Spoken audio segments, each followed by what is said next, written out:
हमसे हमें नहीं होगा। तब गुरु क्या करेंगे? अब तो गुरु जानते हैं कि इसको जो बतावेंगे साला करबे नहीं करेगा, करके थक गया है, किया है एक दिन, लेकिन अब करके ही थक चुका है, अब नहीं करेगा। तब गुरु क्या करते हैं? अपनी दया से उसमें शिव भाव का आवेश जगाते हैं। काम वही हो रहा है, काम शिव भाव के आवेश जगाने का ही हो रहा है। एक आदमी कर रहा है, इसको बैठा के बता के प्रक्रिया बता के साधना बतला के उसको बोलते हैं ये गुरु है। एक आदमी इसी काम को कर रहा है जो खाली दया से कर रहा है। क्यों दया से कर रहा है? करने वाला करने को तैयार ही नहीं है, तब कोई क्या करेगा? यानी कोई हार गया, चलते चलते इतना थक गया है कि अब कहता है गुरु की चलो, कहता नहीं चलेंगे। इतना तो चले तब भी नहीं पहुंचे, इसलिए अब नहीं चले।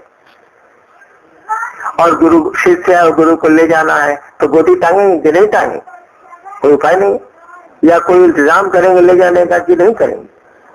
तो कहा कि जो मात्र अपनी दया से शिष्य में शिव भाव का आवेश जगाते हैं वे सदगुरु। गुरु आपको प्रक्रिया में डालते हैं और तब शिव भाव का आवेश जगाते हैं। सदगुरु प्रक्रिया में नहीं डालते हैं, इसीलिए नहीं डालते हैं कि प्रक्रिया आप करके नहीं कीजिए, आप करके थक गए। तब वो दया करते हैं और दया से शिव भाव का आवेश अपने शिष्य में जगाते हैं। ये हुआ गुरु, ये हुआ सदगुरु, दोनों का काम एक है। जगत गुरु की जरूरत ही नहीं पड़ी, इसीलिए इसकी व्याख्या ही शास्त्रों में नहीं की गई, किताबों में नहीं की गई। इसीलिए कि जब सदगुरु दया से कर ही देंगे तो फिर जगत गुरु की जरूरत क्या? इसीलिए जगत गुरु को लाया ही नहीं गया, उनको छोड़ दिया। गुरु सदगुरु इतना ही पर काम चल गया। सदगुरु दया से कर ही देंगे तो फिर जगत गुरु की क्या जरूरत है?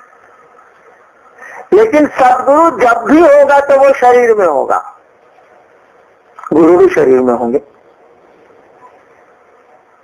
सदगुरु भी शरीर में होंगे। जगत गुरु के लिए शरीर जरूरी नहीं है।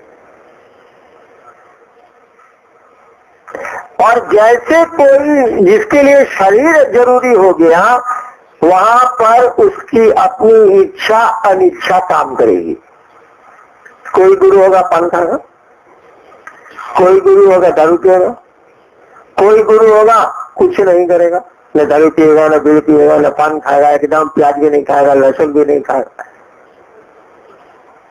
अब शरीर में आया है तो शरीर के अनुसार उसमें परिवर्तन आएगा। कुछ चीज को पसंद करेगा, कुछ चीज को नहीं पसंद करेगा। तो जिन चीजों को पसंद करेगा शिष्यों पर उसको लागू कर देगा, जिन चीजों को नापसंद करेगा शिष्यों को रोक देगा। रामकृष्ण परमहंस ने विवेकानंद को शादी से रोक दिया, शादी नहीं करो। काहे रोक दिया? रामकृष्ण परमहंस की शादी हुई तो माँ शारदा को ब्याहे के दिन से माँ पूजने लगे। अब उनको डर लग रहा है कि अगर ये नरेंद्र विवेकानंद अगर पत्नी के प्रेम में पड़ गया तब हम कौन फिर हम पड़ेंगे, हम क्या करेंगे? उनको तो पता नहीं है कैसे निकला जाता है, इसलिए रोक दिया। अब देखिए, रामकृष्ण परमहंस विवेकानंद के लिए सदगुरु है तो उनकी अपने जीवन में उन्होंने जो देखा है उसको लागू कर रहे हैं। शरीर में आने से आपकी इच्छाएं अनिच्छाएं कुछ न कुछ रहती हैं और शिष्यों पर वही गुरु उसको लागू करते हैं। कोई गुरु है प्याज लहसुन भी नहीं खाता, बचपन से खाया ही नहीं। अब शिष्यों को कहेगा कि जो प्याज लहसुन छोड़ के आएगा वही मेरा चेला बने।